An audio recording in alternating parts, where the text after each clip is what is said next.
Bonjour à tous et à toutes. Bienvenue à cette 6e émission des Renards du Soccer. Mathieu Lemay avec vous en compagnie de mon super collaborateur, comme toujours, Adi Raphaël. Adi, comment ça va ce soir? Ça va et toi, Mathieu? Ça va très bien. Aujourd'hui, on enregistre l'émission le mercredi 5 décembre. Et pour le premier segment, la track de la semaine, on revient bien entendu sur les matchs retour des finales de conférence en MLS qui ont eu lieu lors du dernier week-end. Adi, si on parle de la toute première finale de conférence qui opposait les Red Bull à Atlanta United, moi, j'aurais tendance à résumer la chose suivante. Il y a une citation qui dit qu'il vaut mieux avoir des remords que des regrets. Bien, j'ai comme l'impression que les Taureaux vont avoir ces deux sentiments maintenant qu'ils sont éliminés face à Atlanta United parce qu'ils ont manqué leur opportunité, pas juste au match aller, on en a parlé, mais aussi au match retour. Effectivement, en fait, tu as complètement raison. En fait, c'est une très bonne façon de présenter les choses parce que, en fait, oui, il y a des remords et des regrets pour les Red Bulls de New York. Pourquoi les remords en premier? C'est parce que, bon, ils n'ont pas réussi à renverser la vapeur, à revenir de leur grosse défaite 3-0 à Atlanta. Ils n'ont pas réussi à marquer rapidement parce qu'on a dit, comme quoi, pour pouvoir remonter à un certain déficit, il fallait qu'ils marquent rapidement. Par contre, ils auront aussi des regrets parce qu'ils ont mis les ingrédients nécessaires pour essayer de créer quelque chose. On regarde qu'ils étaient à près de 69% de possession. Ils ont eu plein de tirs au but, à peu près 19, dont 12 cadrés. Il y a eu quand même beaucoup d'opportunités. Après, ce n'était pas des chances nettes. Atlanta a très bien joué son coup défensivement, même si jamais il y a un homme du match, c'est effectivement le défenseur central, Pires, qui est argentin à Atlanta, qui a été extraordinaire. Il a tout arrêté, il a été là. Puis après, la science infuse de Michael Parkhurst, en tant avec toute son expérience, il a quand même 35 ans. Oui, c'était pas pour moi le défenseur de l'année. Par contre, c'est quand même un excellent joueur avec une science tactique vraiment très avancée. Donc, on a vu les Red Bulls essayer d'avancer, essayer de contrôler ce match pour remonter ce déficit-là, mais c'était vraiment assez compliqué. On n'a pas eu de grosses chances de marquer, à part sur les coups de pied arrêtés, où il y a eu un peu quelques petites frayeurs du côté d'Atlanta. La preuve, le but est venu sur coup de pied arrêté. On n'a presque pas vu Bradley Wright Phillips. Il était encore une fois presque invisible durant ce match-là. D'un autre côté, Atlanta a mis tout en défense. On voit même Almiron qui est revenu défendre. On a même vu Martinez à quelques reprises essayer de mettre de la pression sur la défense pour pouvoir encore plus donner ce petit apport défensif. En tout cas, c'est très intéressant de voir qu'Atlanta n'est pas juste une équipe offensive, mais est capable de faire la job défensivement, et c'est ce qu'ils ont réussi à faire. Et toi, t'as pensé quoi? Bien, c'était un match, déjà d'entrée de jeu, Atlanta a la première chance de marquer, et je pense que ça a donné le ton, en quelque part, au match, du moins psychologiquement. Cela dit, les Red Bulls, ils sont revenus au match retour à leur style, leur identité qui était la pression, ce qu'on leur avait approché au match aller. Par contre, en possession du ballon, en construction du jeu, je trouve qu'ils n'ont pas assez testé cette défense d'Atlanta. Et je dis pas ça pour minimiser le travail qu'ils ont fait. Parce que moi, s'il y a une chose que j'ai aimé dans le travail défensif d'Atlanta, c'est qu'effectivement, tu l'as dit, tout le monde s'y est mis, mais surtout, la couverture pour limiter les espaces des joueurs des Red Bull, elle était excellente de la part de tous les défenseurs. Et tu as mentionné González Pires, il a été un leader. Sur le coup de pied arrêté, c'est lui qui plaçait les joueurs. Et c'est ce qui a fait d'ailleurs que les Red Bull, ils attendaient peut-être des occasions au niveau des coups de pied arrêtés offensifs où ils sont forts. Et ils n'ont pas marqué aussi vite et aussi souvent qu'ils auraient espéré. Et en possession, ils avaient toujours un homme qui était sur le porteur du ballon. Alors forcément, on ne leur laissait pas beaucoup d'espace. Maintenant, les Red Bulls, je trouve qu'ils ont trop financé. Et leur premier tir cadré, ça a pris du temps avant qu'ils viennent, avant qu'ils en fassent un sur Brad Guzan. C'était tard en première demi, alors tu peux pas remonter si tu finances trop. Ils n'ont pas fait les jeux simples. Je pense qu'il y avait un moyen, surtout avec un milieu défensif comme Remedy qui n'était pas extraordinaire, de pouvoir remonter la pente ou d'avoir une chance. Je prends pour exemple, juste dans les compétitions africaines, toutes les équipes au match retour au moins se sont battues. Il y en a une des deux qui a gagné, qui a remonté, l'autre qui a failli le faire. Alors, il n'y avait aucune raison avec le talent en place chez les Red Bull pour qu'ils ne le fassent pas, mais il faut donner aussi le crédit à Atlanta United. On l'a dit, ils ont montré un visage différent de juste ce club de possession. La preuve, c'est qu'ils n'ont même pas eu 50% de passes réussies. Ils perdent 1-0, mais ils avaient juste à faire ce qu'ils avaient besoin de faire pour aller en finale après avoir réussi un excellent résultat au match aller. Et ils ont même failli ramener le match nul à 0-0. On s'entend que le but des Red Bulls est venu dans les arrêts de jeu du match. Donc, on s'entend que c'était quand même... C'était pas simple pour les Red Bulls. Oui, on se dit, si on regarde le score du match comme ça, on se dit, OK, 1-0, ils sont passés proches. Non, ils sont pas passés proches. Ils n'ont jamais eu vraiment cette... Même s'ils avaient la possession, on n'a jamais senti, en fait, Atlanta en danger. Et comme tu as dit, ils ont financé. Je trouvais que leurs ailiers ont été quand même so-so. J'ai pas trop aimé Mule sur l'aile droite, qui, pour moi, a pas fait un très bon match. Bon, Royer, il a fait du Royer, c'est lui qui a marqué le but.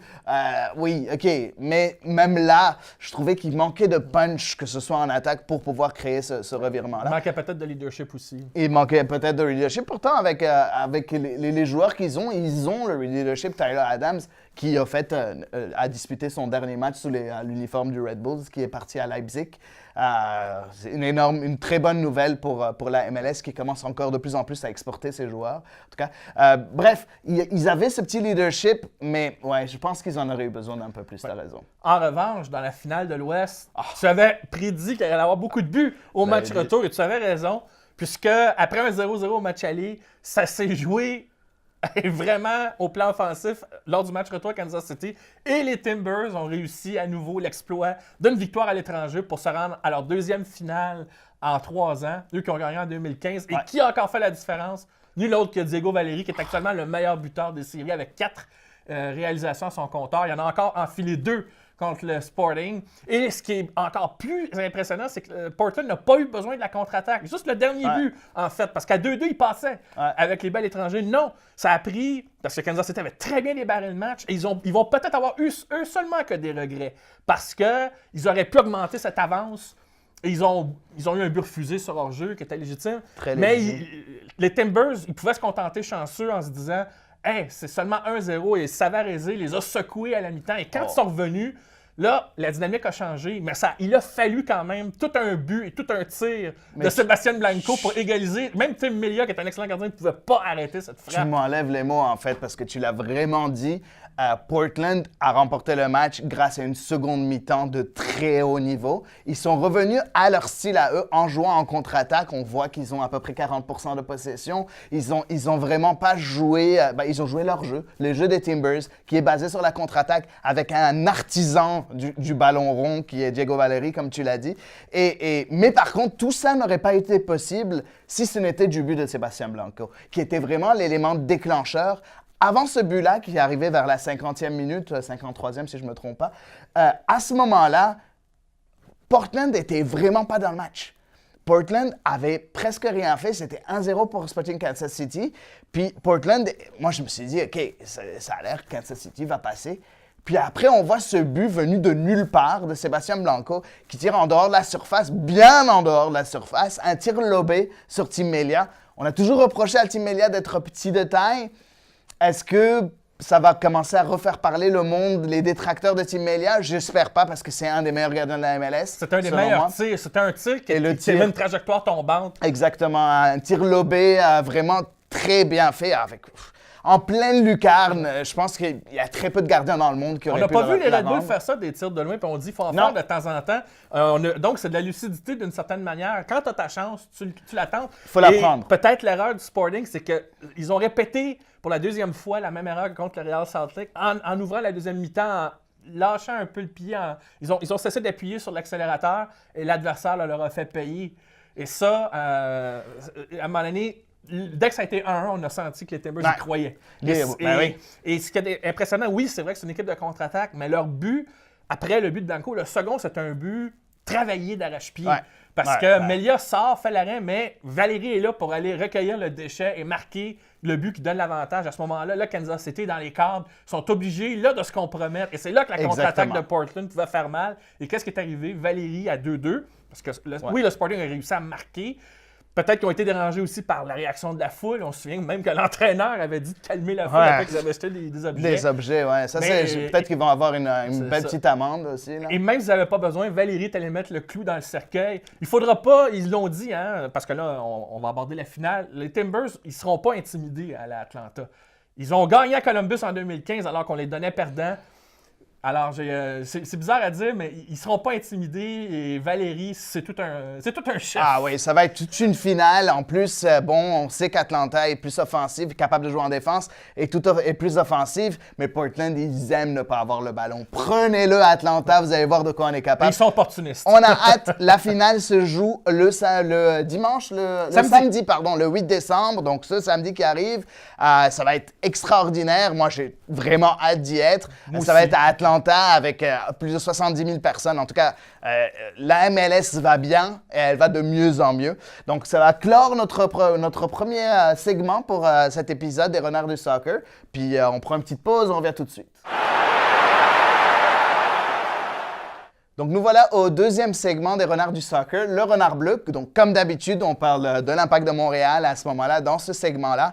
Et il y en a des news aujourd'hui. Il y en a vraiment beaucoup. Tu l'avais dit la fois dernière, Mathieu, c'est qu'au moins, on est en train d'en avoir des nouvelles durant la période morte. En tout cas, pour les partisans de l'Impact, c'est extrêmement cool. On est content. On n'a pas à se plaindre. On n'a vraiment pas à se plaindre. On va commencer par la première nouvelle qui est tombée aujourd'hui même avec Harry Novillo qui a signé pour l'Impact de Montréal. Est-ce que tu connais ce joueur, Mathieu? Tu peux nous le présenter un peu? Ben, je le connais pas personnellement, bien sûr, mais c'est un joueur qui a évolué dans le giron de la formation de l'Olympique Lyonnais. Donc, Rémi Garde le connaît bien. Et on se rappelle qu'il était avec l'Impact l'an dernier, mais pas comme membre du club. Il s'entraînait avec l'effectif. Et visiblement, on sentait qu'il voulait s'impliquer, aller en MLS, tenter sa chance et revenir sous les ordres de Rémi Garde. Rémi Garde l'a observé sûrement l'entraînement, il l'a évalué et probablement parce qu'il le connaît et il sait qu'il peut se fier à ce joueur-là. C'est pas une grosse prise de risque, il ne doit pas coûter énormément cher, il était libre. Et c'est un joueur. Il y avait un gros potentiel à l'époque où il évoluait sur la formation lyonnaise. Malheureusement, il a connu, comme disait Rémi Garde d'ailleurs l'an dernier, une trajectoire parsemée d'erreurs. On le vend, il est allé jouer en Belgique, il est allé jouer en Malaisie, il est allé jouer en Australie. En tout cas, il est allé jouer dans des endroits. On ne peut pas imaginer des endroits exotiques, comme on aime bien le dire. Et ça n'a pas été à la hauteur probablement du potentiel qu'on s'attendait de lui. Mais Rémi Garde a trouvé que mentalement, il semblait avoir changé et qu'il était prêt à aborder l'aventure de la MLS. En tout cas, il ne peut pas faire pire que Mankosu, je pense. Et il ne sera peut-être pas un titulaire nécessairement, mais il peut devenir un bon joker par le fait qu'il joue à la fois comme attaquant et comme ailier. Alors, je pense que, étant donné que Rémi Garde le connaît bien, donc, il va lui faire confiance, il va savoir à quelle mesure pouvoir l'utiliser, l'employer dans des situations de match. Ouais. Mais le recrutement, d'après moi, n'est pas terminé. Mais on a réglé ce dossier-là. C'est ça qui est bien avec l'Impact, c'est qu'on règle, quand on a des dossiers rapides à régler, et c'est pour ça qu'il y a beaucoup de nouvelles, on le fait. On a réglé le dossier des deux jeunes, on en a parlé ici. Celui d'Evan Bush, hein, tu vois, ça n'a pas traîné très longtemps. Je m'attends à ce que Bakary Sagnan et Fanny, ça soit réglé prochainement. On n'a pas d'écho que ça se déroule mal. Alors, ça veut dire, on va le répéter, que l'Impact semble suivre une voie là, bien balisée par rapport à son plan de match. Et ce qu'il y a de bien, c'est que au moment où vous allez peut-être voir l'épisode, l'Impact aura fait une conférence de presse parce qu'ils en ont fait l'annonce pour jeudi où ils vont parler un peu plus de la structure. Moi, j'ai bien hâte de savoir ce qu'ils vont dire. Toi, Adi, je suis persuadé que tu es curieux de l'entendre. Effectivement, juste pour préciser, jeudi, c'est demain. Donc, demain, le jeudi, le 6 décembre, à 11h le matin, il y a une conférence de presse où ils vont parler en fait, comment va se faire la structure du club. Donc, ce sera au côté administratif, qui va remplacer Richard Legendre, qui va remplacer Adam Braz. Comment ça va se faire? Quelle sera la structure administrative de ce club-là? En tout cas, c'est très intéressant. Mais pour revenir sur Harry Novillo, oui, effectivement, tu l'as dit, il est passé par plusieurs championnats exotiques. Par contre, il faut souligner, par contre, qu'en Australie, qui n'est pas une petite ligue quand même, c'est quand même une ligue qui a beaucoup de potentiel, où il y a eu Alessandro Del Piero qui a joué là là-bas, par exemple, pendant presque 3-4 ans. En tout cas, il a été nommé au sein de l'équipe de la saison en 2015-2016. Donc, il a quand même performé. Il a même dit que c'est grâce à l'Australie qu'il a retrouvé le goût de jouer. Il avait perdu le goût de jouer, puis il a retrouvé le goût de jouer, le goût de performer avec je pense qu'il jouait à Melbourne. Et puis c'est à ce moment-là qu'en fait, il a remarqué qu'il pouvait aller encore plus loin. D'un autre côté, oui, il a fait un essai à Montréal. Il est venu une semaine, il a fait un essai. Puis Rémi Garde a pu effectivement le juger, le jauger et vérifier exactement ce qu'il est capable de donner. Il serait plus un attaquant de couloir, donc ce serait plus quelqu'un qui va remplacer Piatti ou remplacer Silva. Il peut dépanner en pointe, mais ce n'est pas son poste de prédilection. Mais il peut dépanner, effectivement, il a déjà joué là. Il a aussi été international espoir français. Donc, c'est quand même quelqu'un qui avait un certain potentiel. Il n'a pas tout perdu du jour au lendemain. Il s'est égaré à plusieurs fois. Il a eu des écarts de conduite. Il a eu quelques petits problèmes avec la justice, même en Australie. En tout cas, il a eu une vie un peu tumultueuse, mais il paraît qu'il est de nouveau là, il est bien dans sa tête, et puis tout va se passer. En tout cas, moi, je suis très excité à le voir. Le petit bémol, c'est qu'il prendra une place de place internationale, une place internationale encore. Bon, on me dit, oui, Mancosu est parti, c'est vrai que cette place-là s'est libérée, mais il ne faut pas oublier que nous, on avait acquis 2 places internationales l'année passée. Donc, est-ce qu'on va devoir de nouveau acquérir de nouvelles places internationales ou est-ce que la MLS nous réserve des surprises et elle va enfin donner au club canadien 1 ou 2 places internationales supplémentaires? Parce que aux États-Unis, les green cards, ça se distribue comme des petits pains chauds à la boulangerie. Donc, on va voir exactement ce qui va se passer de ce point de vue-là. Et pour finalement revenir à la structure, j'ai vraiment hâte de savoir ce qui va se passer. Ça ne m'étonnerait pas que Rémi Garde ait un rôle beaucoup plus élargi. On voit que Vassili Gremanzidis est venu ici, pas en tant que directeur sportif, mais en tant qu'analyste. Analyste qui va faire toutes les analyses vidéo et tactiques et ainsi de suite. Ce qui va permettre à ce moment-là de donner ce côté MLS à Rémi Garde.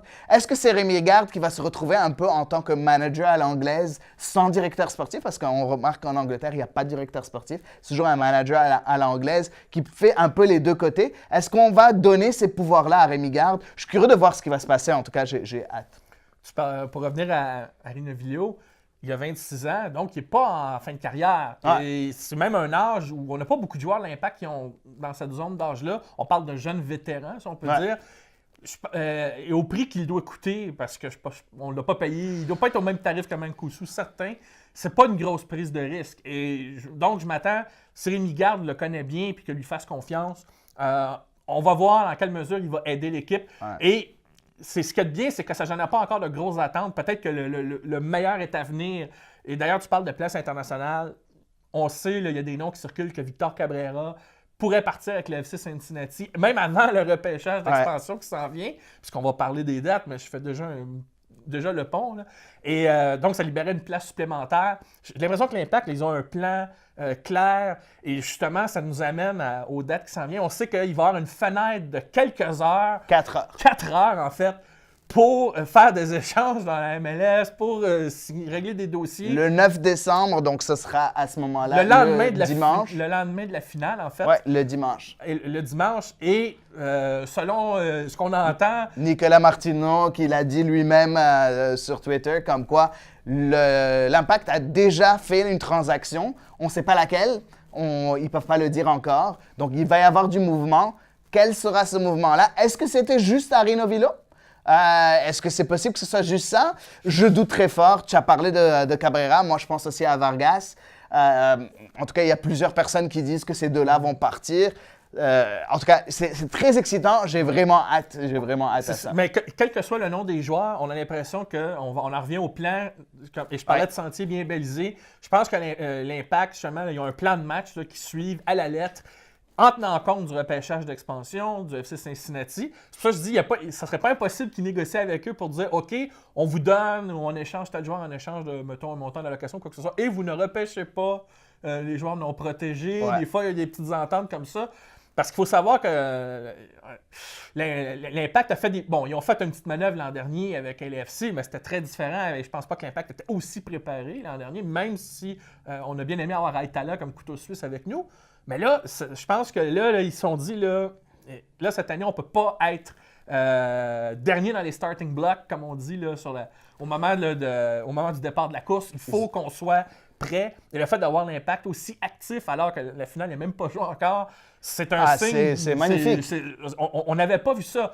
Et en plus de ça, il va y avoir, là, évidemment, on le sait, il y a le Super Draft, tout ça.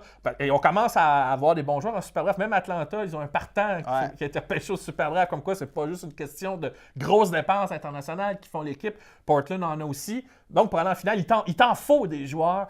Il faut tenir compte de tous les départements pendant l'entre-saison. Et toutes les opportunités qui se présentent à nous, dont, comme tu as dit, la Super Draft et ainsi de suite.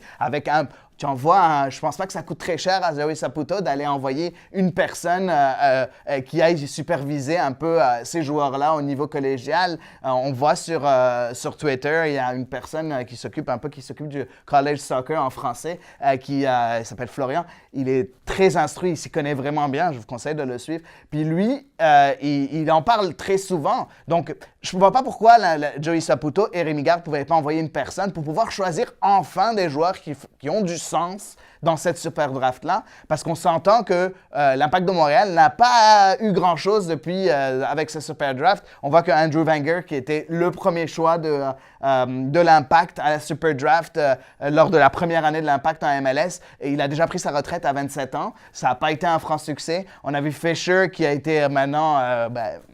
Ça, c'est remercié. Une triste histoire. Une triste histoire, mais remercié aussi par l'Impact de Montréal à juste 24 ans.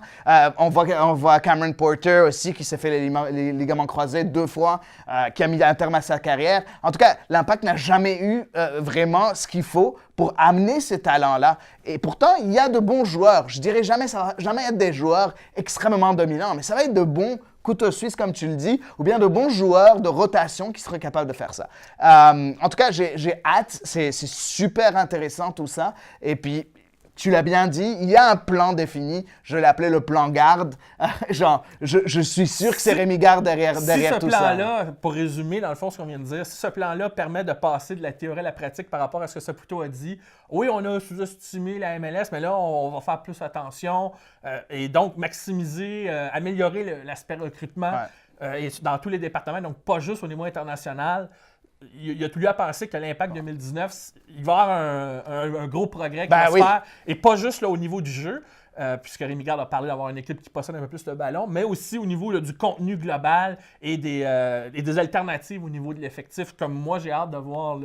J'ai hâte de voir c'est quoi exactement la direction, mais c'est encourageant. Je veux avoir un plan défini, je veux avoir quelque chose, une direction, que je sais, bon, l'Impact de Montréal, ils s'en vont vers là. Parce que jusqu'à maintenant, depuis que je suis supporter de l'Impact de Montréal, depuis 2010, moi personnellement, il n'y a jamais eu de plan défini. C'est d'année en année. C'est très le opaque. plan, il change complètement.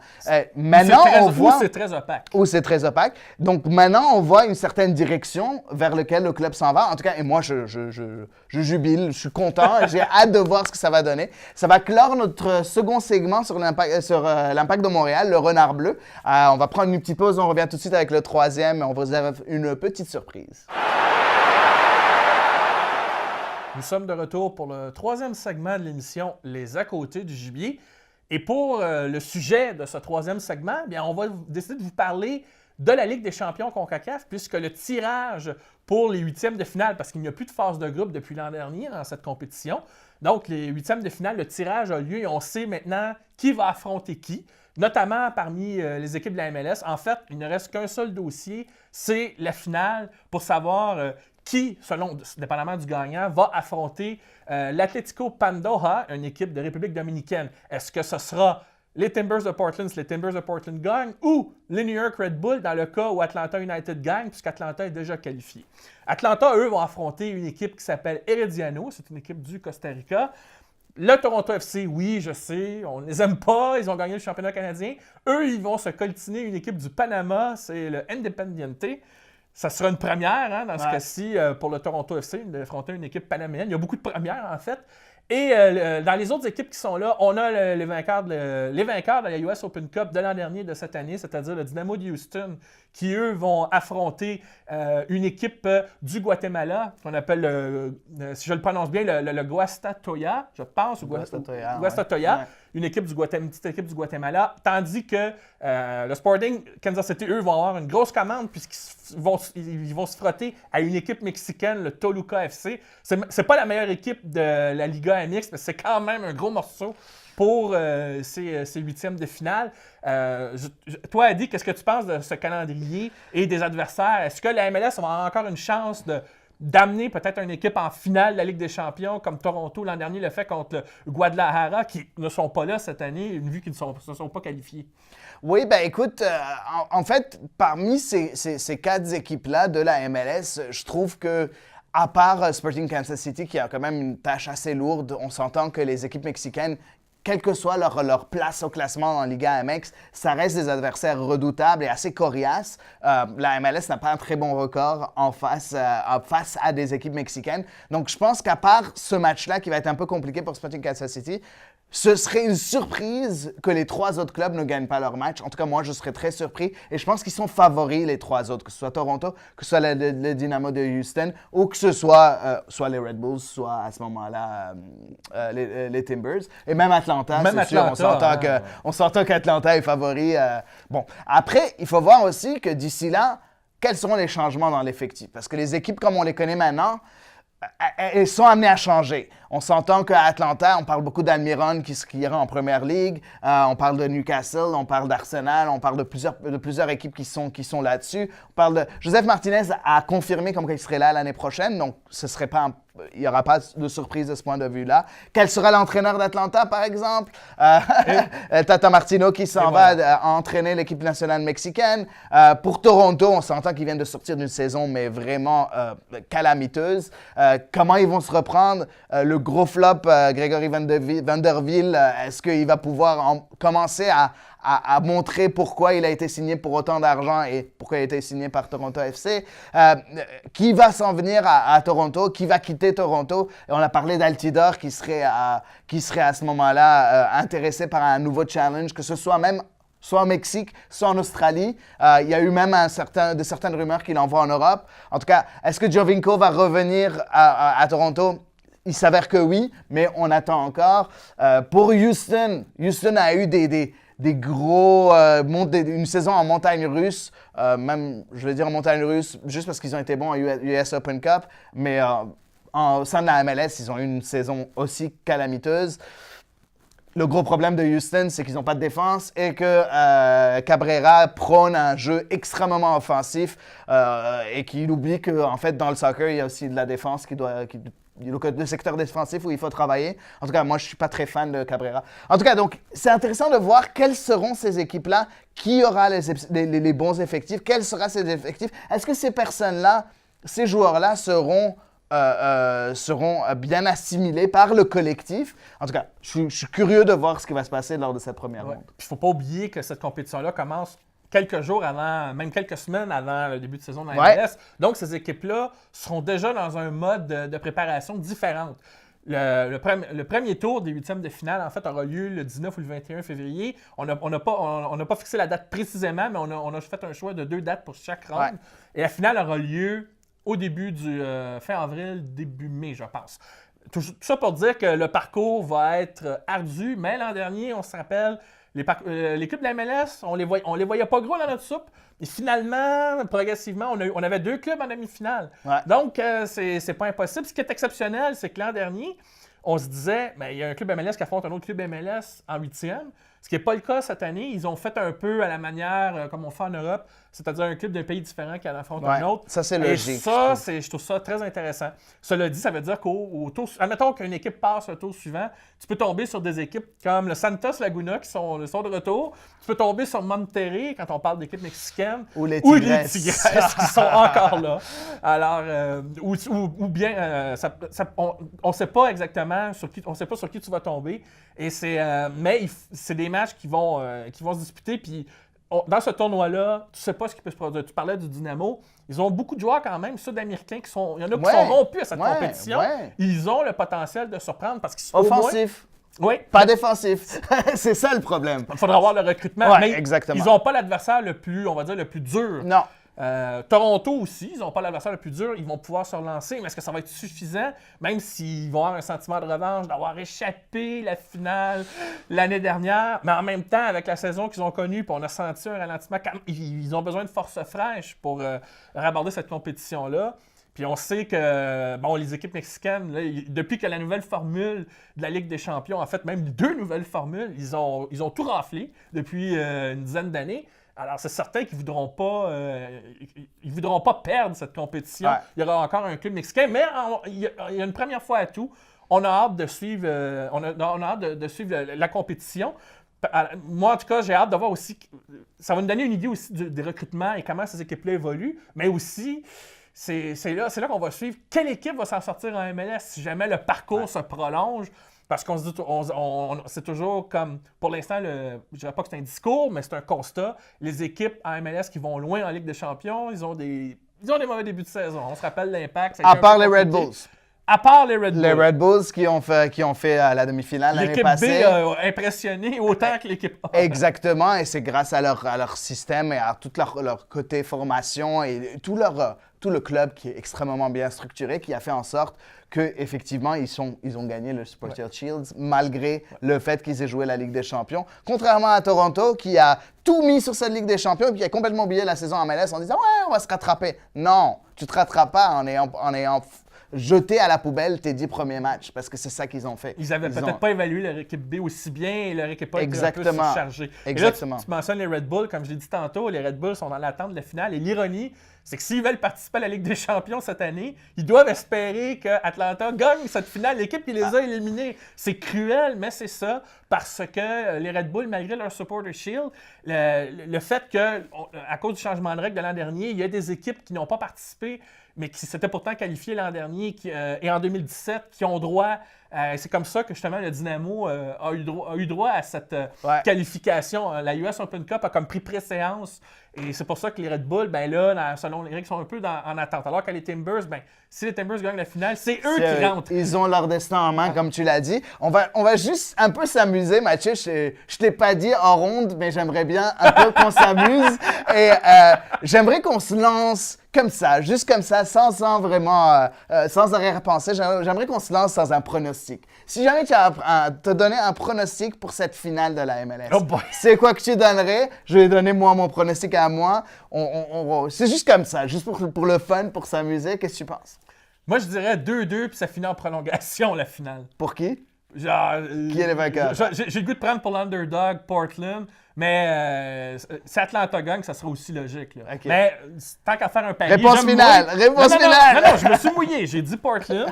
Portland gagne en prolongation ou au tir au but, mais le score final va être 2-2 après 90 minutes. OK, je suis d'accord avec toi. J'étais sûr que tu allais choisir Atlanta. Je pense que Portland va l'emporter. Pourquoi? Parce que je pense que les yeux sont tous tournés vers Atlanta. Je ne serais pas étonné si Atlanta gagne. Il faut dire aussi qu'il y a mon cœur à moi qui a toujours comme toi, j'ai toujours une préférence pour l'underdog. Donc oui, je prends Portland et je pense que ce sera avant les prolongations. Je pense que ce sera 2-1. Et j'aime bien Diego Valeri aussi, je dois le dire. En 2015, il m'avait beaucoup impressionné. Je néglige pas les autres joueurs de Portland comme Laris Mabiala, Blanco, Aspria et les autres. Même le jeune Ebo Bissi qui impressionne, même s'il n'est pas obligé de marquer des buts. Mais Portland, on a l'impression que justement, parce qu'on les considère comme négligés, c'est là qu'ils sont à leur meilleur. Ouais, exactement. Et Savarese a démontré qu'il était capable de prendre la relève d'un Caleb Porter comme entraîneur à Portland. J'ai bien aimé, petite parenthèse, et on pourrait conclure l'émission là-dessus, il a souligné en entrevue, et je vais en profiter pour le dire parce que c'est important, il a souligné qu'il y a de plus en plus de joueurs sud-américains de différents pays qui sont intéressés par la MLS. Ben oui. Lui, c'est un Vénézuélien, il y a des connexions. Et il a fait une entrevue où est-ce qu'il a affirmé que la MLS a une visibilité plus grande, elle est prise au sérieux. Il y a des joueurs sud-américains qui sont de plus en plus attirés par la MLS. Effectivement. Et ça, si on peut appeler ça un point positif, je trouve ça très intéressant. On sait qu'il y a encore des endroits qui méprisent la MLS, mais d'entendre ce discours-là qui vient à contre-courant, moi, je trouve ça très positif. Et peut-être, et pour Valérie, peut-être juste pour un discours comme ça positif, j'aimerais ça peut-être que Portland gagne, mais j'ai rien contre Atlanta, en Non, fait. j'en doute Parce pas. que, bon, Tata J'en Martino, doute les pas. joueurs vont vouloir offrir un beau cadeau de départ. Alors, on Dans va... les deux cas, on serait content, je pense, on est neutre dans cette finale-là. En tout cas, on va conclure cet épisode, l'épisode 6 des Renards du Soccer. J'espère que vous avez aimé ça, puis on se revoit la semaine prochaine. Au revoir.